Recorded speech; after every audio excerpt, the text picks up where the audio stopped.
Help KZOM Radio build towards the future. We are currently looking to expand our network and need all the help and support we can get. Please visit kzomradio.com/fundraising for details. Hey, all you zombie fans, happy Easter, or as we like to say on KZOM Radio, happy Zombie Jesus Day. For all of you out there listening who are religious, sorry to offend, but for everyone else, you get the joke.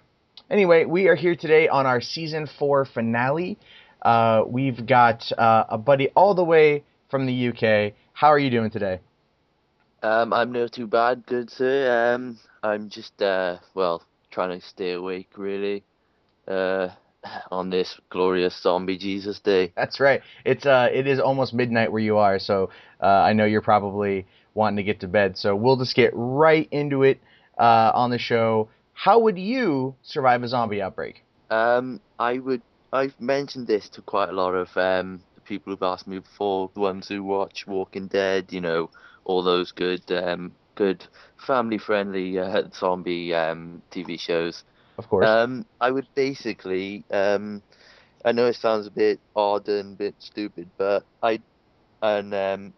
probably could take a lot of work, but I'd probably get a lot of, like, you know, those fitness treadmills and, you know, point them outwards from my house, and, you know, zombies try and get to me. You know, they're just getting fit and training those legs to, you know, make them faster. But no, in all seriousness, I was like, because I'm like, wait a minute, isn't that like a zombie meme, if I remember correctly? I actually did draw it from that zombie meme. I quite liked the idea, so I thought, what if it actually worked? You know, could potentially work. But no, it's all about just fortifying, you know, where I hide, basically. You know, I'd get a lot of 2x4s and plank up the windows, you know, try and lay low and try and survive it out, basically. Sure. What city are you in? I am in Cardiff. It's it's the capital city of Wales. And how many people live out there? Like, is it a pretty big city? I am kind of unfamiliar with the territory. It's a rather big city. It houses about 500,000, maybe 500,000 to about 600,000. I don't personally know, to be honest. Well, still, I mean, 500,000 people is still pretty good. You know, yeah. I'm quickly bringing up the Wikipedia page. It looks like you got about 341,000 people in the city. Really? But still, 341 is no small number. Yeah, definitely. And, but yeah, continue. Oh no, but no, go ahead. I'm saying, so you know, it's a pretty decent sized area.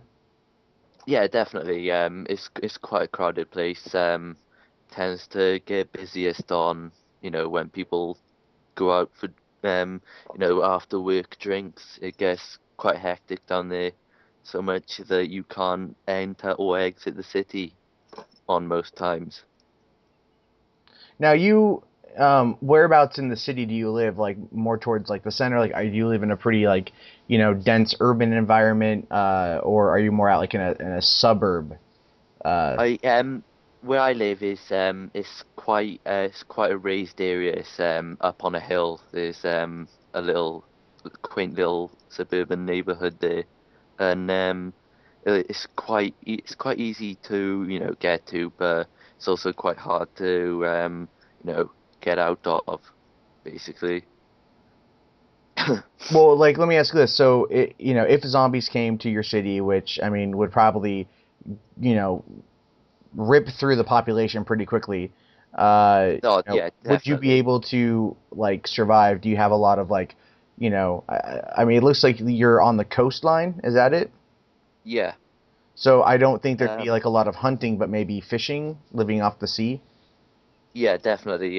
There's where the coastline is, we're quite close to something called the Severn Bridge, which is a bridge which connects England to Wales, and there's quite a lot of varied, dense sea life there.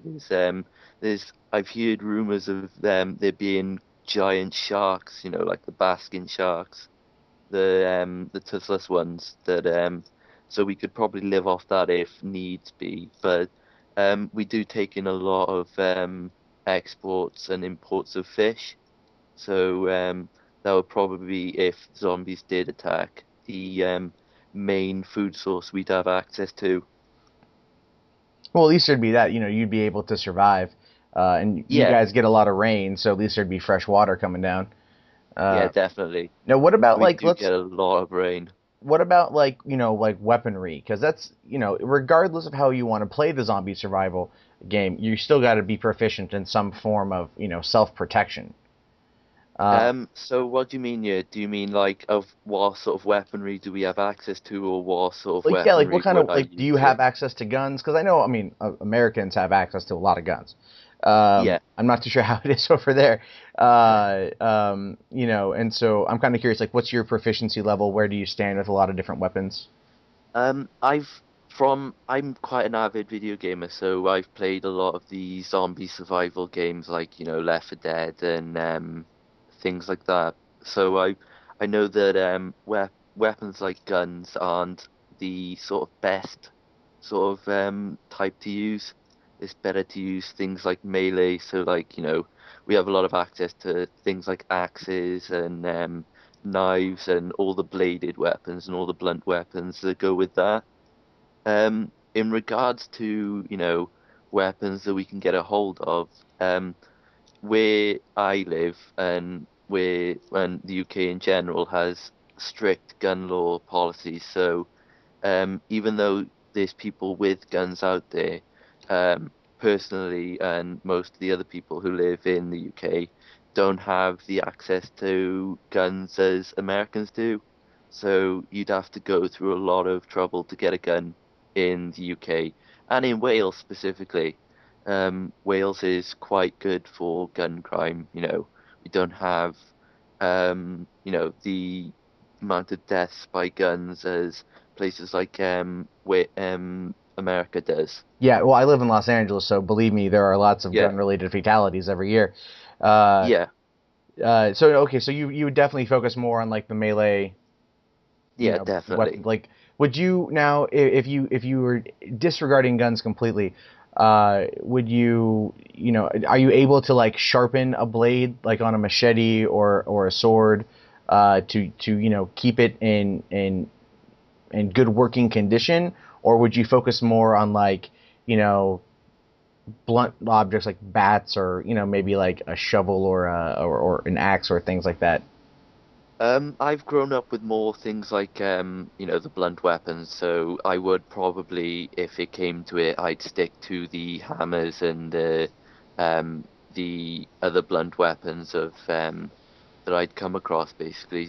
But baseball bats are quite efficient with zombies, from what I've learned from playing video games and from what I've seen on, you know, what happens when you do attack a zombie with a baseball bat.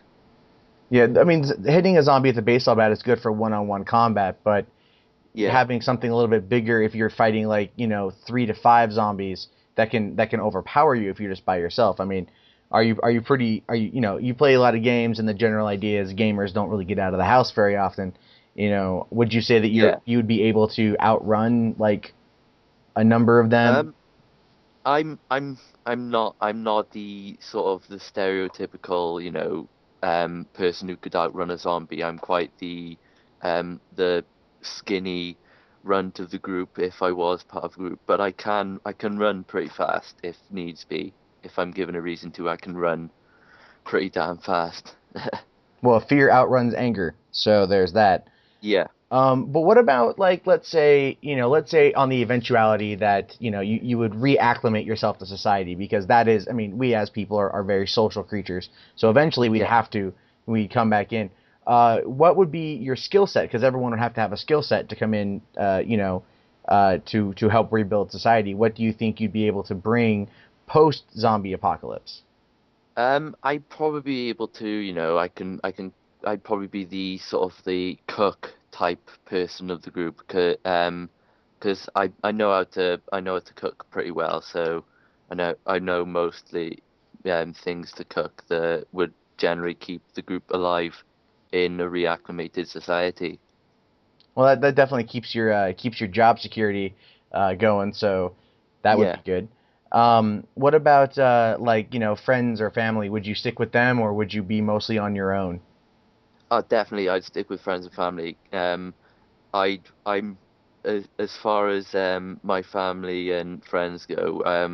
A few of us are quite well versed in like zombie um, tactics and how to kill a zombie and things. So I would probably stick together with the family and the friends instead of going off alone. That's definitely good. Safety in numbers. But we are Yeah. definitely running low on time, so I'm going to ask you the question I ask everybody on the show: is if you were bit, what would you do? I try and distance myself from a group. It's best to, you know, not keep with a group. I tell them I've been bit, and I'd probably just say, leave me behind. I'll, I'll, I'll tell them that, I'll be fine, even though I won't. But no, I'll give them the hope that something will come along to, stop the infection from spreading, but I would definitely distance myself from the group to keep them safe, basically. Would you allow yourself to turn into a zombie, or would you like commit suicide? That's I've never really considered that really. I've always thought, I'd probably let myself turn, but if I was given the option to, kill myself if I was bit, I probably would I'd probably take the latter option and end it there, save myself from risking turning and going after the group. That's probably for the best. I think that's like the most Yeah. commonly given answer is, you know, some are like, oh, I'd go out in a blaze of glory. Others are like, I would, slowly go off or silently go off and end myself. Yeah. And I think it really depends on the person. Another person once said, I would donate my body to science. Yeah. So, there's that. So that's good too. But that is Yeah. all the time we have today. Thank you very much for being on the show. Thank you for having me. And for all of you guys listening at home, this is the Season 4 finale of The Zurvivalist. We will be back in early summer with Season 5. Be sure to tune in at zurvivalist.com, or you can find us at Twitter at KZOM Radio or Facebook at KZOM Radio. And we will see you guys then. Have yourself a great spring and a fun early summer, and we'll see you then. Have a good one.